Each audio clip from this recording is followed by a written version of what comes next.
This is Andi Purewal for Boxing News, joined by Joe Gallagher here in London. Joe, it's good to see you. How are you feeling? Good to see you. Boxing News, are we now? Can't keep up where you're going to now. Like, flipping hell. Yeah, good to see you, my friend. Joe, here we are. Jack Massey, your charge versus Jai Opetaia. A tough ask. Many see Jai as possibly the number one in the division. Well, Do you get frustrated when people kind of write Jack off before the first bell's rung? I understand it. Jack Massey's form going into the fight is very good. Obviously, he came off the Joseph Parker out of the ringer very well. We had a win at the beginning of the year. Then the 12 rounds of Chamberlain's done in the world of good to get that ring condition, that fight conditioning, 12 rounds competition. We took that 4 weeks' notice. He's been married and now life's good for him. He's on a high, he's going in, and when you've got someone that Jack can whack a little bit, he's got a chance with it, but it's dead easy if it was all like that. We all might as well just not turn up or give these opportunities. That's what makes boxing. We only have to see it at the weekend. Daniel Dubois, written off by a lot of people, and he pulled it off, so it's a great opportunity for Jack Massey. There wasn't a queue of people queuing up for Jai Opetaia, and these opportunities don't come around that often, so we wanted the Bilham Smith fight, but he's got a fight with Gilberto Ramirez, so in the meantime let's not roll the dice, and listen, what a card for it to be on. Beterbiev, Bivol, also Mo having his professional debut on the bill as well. It's got to be a good week out in Riyadh for the team. Joe, I've got to ask, I did a Zoom with Jack Massey a couple of weeks ago, and Jack pointed out, obviously, he's got a very strong engine, he can go over distance at a comfortable pace, and he pointed out that maybe Jai in the latter rounds can start to slow down. Is that something which is kind of a part of the game plan, taking Jai into those latter rounds, making sure you reach those rounds and trying to capitalise on what could be a kind of a slowly slowing down Jai Opetaia? I don't know where Jack got he can do 12 rounds from. No, listen, I'm not paying no attention to that, and I don't know what Jack's thinking there. It's just not banking on that at all. You see Jai Opetaia, he's done 12 rounds with Bradis twice, he's fit, he's game. It's all about talking about 12 rounds. You've got to get past the first 3, 4, 5 rounds of Jai Opetaia, and that's got to take a lot of energy.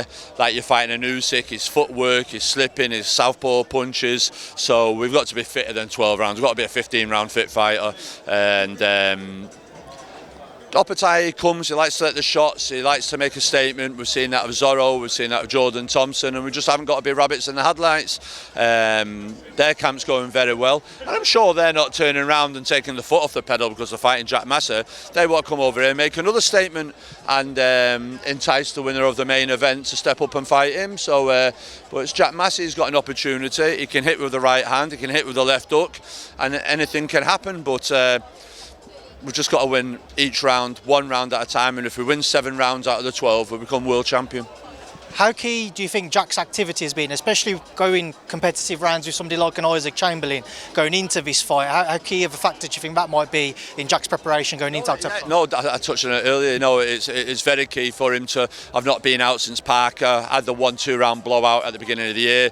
To get them 12 rounds made him realise how hard it was. As you've seen in the fight, he needed to rocket up his arse after round 9 and get him over the line, so he understands there now. But going into this Opetaia fight, and I'm only having 1 or 2 fights that went 4 or 5 rounds, wouldn't have been really good for him, but he understands 12 hard rounds. He's been there, he had to dig deep, and that's shown in his training now. And he's got an opportunity, Jack.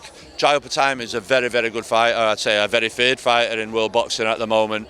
We've got to go over there and give it our best shot, and in life, no matter what field of work you're in, all anyone asks of you is to go in there and give it your best, and that's all we've got to do.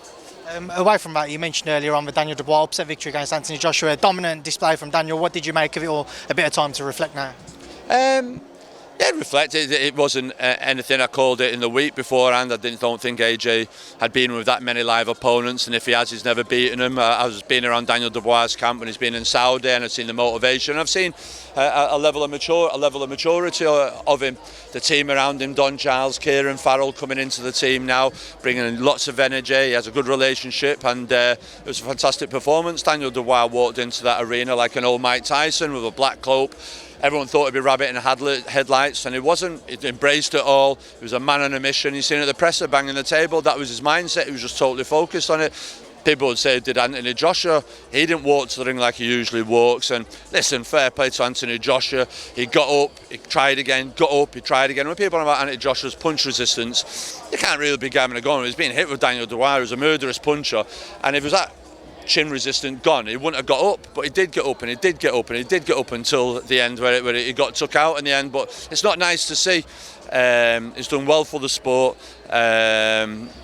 What he decides to do, that's between him, his team, Eddie Hearn, Ben Davison, going forward. Does he go straight into a fight with Wilder because there's a vulnerability there? Wilder, I think there's a vulnerability with Anthony Joshua now.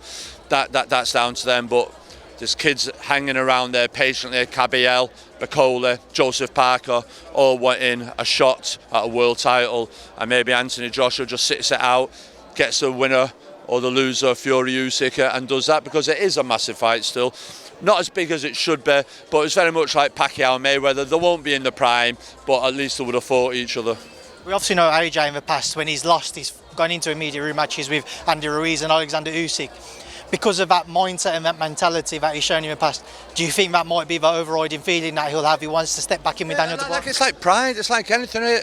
But that shows you anything. I remember Nassim Hamid years ago, we'd have a bad spar.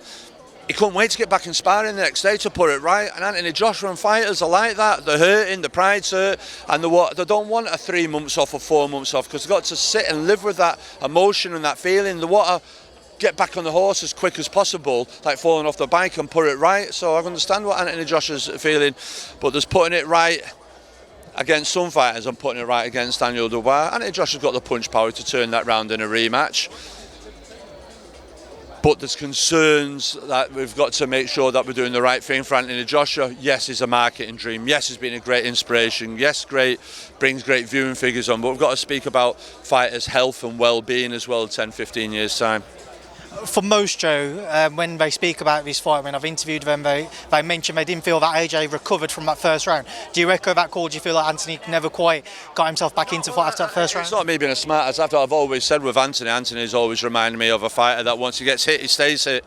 Very much a bit like Frank Bruno years ago. Once he got hit, you knew he'd still be a bit wheezy for a round or two, and I've always thought that about Anthony, and that proved the case the other night. But at the same time, whether it was that or not, Daniel Dubois was coming regular and often and landing bombs, and whether it were the head or the shoulders or the body, he wasn't going to be stopped. And Anthony Joshua got hit early, and he just didn't know what happened next after that. And listen, he nearly pulled it back, but there was a lot of things he didn't do right on the night, and that's down for him and his team and Ben to put that right. One final one from me, Joe. As a trainer yourself, when you have nights which don't go quite your way, there's a scapegoat. Ben Davison's had a few critics since the night. Do you think it's unfair and harsh on people to criticise Ben? It's like anything, boxing managers, football managers. All we do is step down, sit on the touchline, start the boxers and the footballers to carry it on. If they don't, what can you do? Or when you're in boxing, no one expects what's going to happen there. But AJ does usually change trainer quite regularly and often, so he might do, but he might not. Ben, the kid that he is, I feel sorry for Ben, but at the same time, he'll want to put that right, because he is a very good coach, and one loss doesn't define your coaching career. Joe, can squeeze one more. Beterbiev, Bivol, what's your thoughts on that main event? Bivol, Beterbiev, can't pick him at the moment. I'm going with Bivol on points at the moment, but if Beterbiev stands there and lands, it's a good night, Vienna. Joe, I appreciate your time, thank you. No problem, thank you.